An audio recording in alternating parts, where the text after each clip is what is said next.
Welcome to The Warp. I'm Jack Rita. In this video, I wanted to talk a little bit about the first ever Cosmic Encounter Trivia Night that we had earlier this week, to give you a recap of some of the highlights of it for me and how it went. So we had 6 Cosmic Encounter superfans in Tabletop Simulator competing in 5 rounds of trivia related to Cosmic Encounter. So the first round was a visual round where I had I think 15 different Fantasy Flight aliens on alien sheets with no text and no name or no descriptions. It did have the alert levels though. So we flipped those over and people tried to buzz in quickly to name the alien and score points. And you got 2 points for every correct guess, but you lost a point if you were incorrect. So as a way to try to modulate people buzzing in very quickly just to buzz in, and then taking a stab at it. So out of our 6 contestants, Overhawk was dominating in that particular round, although Maxwell did pretty well in that first round as well. If it wasn't Overhawk, Maxwell ended up getting a lot of the points in that very first round. The second round was the power round, where I would read off the description of what the power was. So, for instance, you have the power of community, and you just had to see if you knew which alien that was and buzz in. That one was more of a mix, so the points were spread somewhat evenly across those, as the aliens that were selected were a mix of classic aliens going all the way back to the Eon days, with some of the newer aliens from the expansions in there as well. So, yeah, Power of Community, that is Neighbor, which is an alien from Cosmic Storm, so brand new alien. So, but like the alien with the power to infest, that was Parasite, and so one of our older players ended up getting that one. I think that was Amir, who scored some points on that, and his knowledge was mostly concentrated in the original Eon version. So anything Eon related, he did better at. Same thing with Rob Burns, did much better at the more classic trivia that was in there.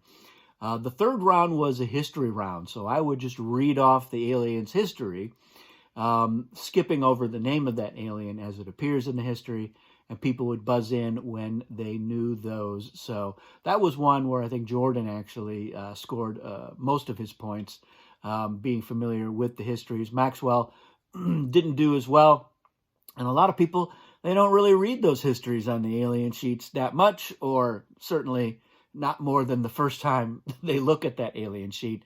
So familiarity with the histories is not a strong point for many of the players, myself included. I would not have done very well in that round. There are probably a couple of aliens that I have yet to read their history, so shame on me. But what's interesting is that in some cases the histories had some clues as to the alien. In some cases, the what were clues were also red herrings. So I think when I was reading the history for Vultch, which has salvage in it, somebody buzzed in and thought it was scavenger.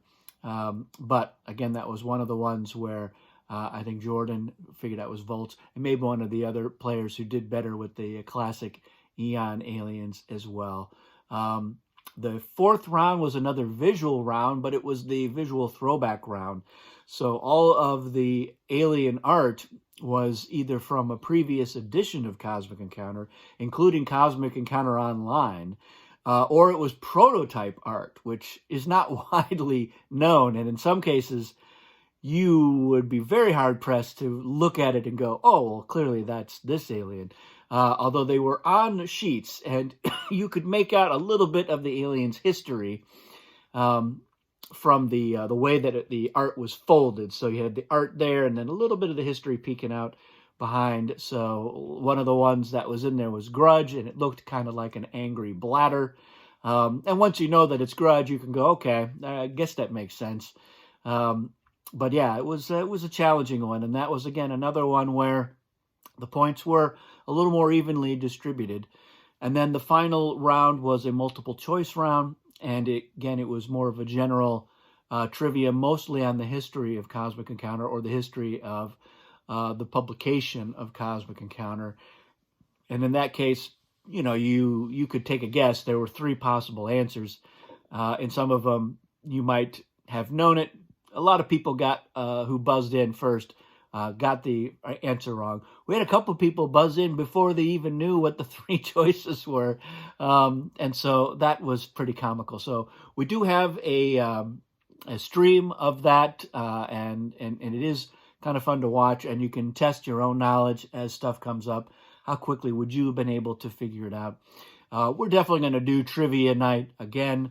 We may do a trivia day as well so that we can open it up to more of the overseas fans of Cosmic Encounter. We're going to do Dune as well.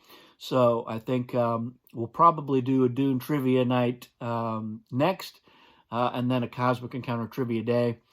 We may just do like a Future Pastimes trivia. So there will be a mix of Dune and Cosmic Encounter and maybe a couple of our other games in there as well. So again, let us know if you'd love to participate in a trivia adventure. We'll post up when the next one is going to be, and then start gathering together the submissions for people who want to participate. And if we get more submissions than we need, then we'll randomly select them, let those players know, put some other people on the wait list if that's the case. Maxwell ended up being the winner. He got the most, and he got to pick a prize. Could have been any one of the Fantasy Flight expansions, although it's fair to say he probably had all of those. So he ended up getting a classic Eon expansion, still in the shrink wrap, from Peter Laka's personal collection. He still has a few of those boxed up and stored away. So again, we'll be doing this sort of thing again, get some prizes.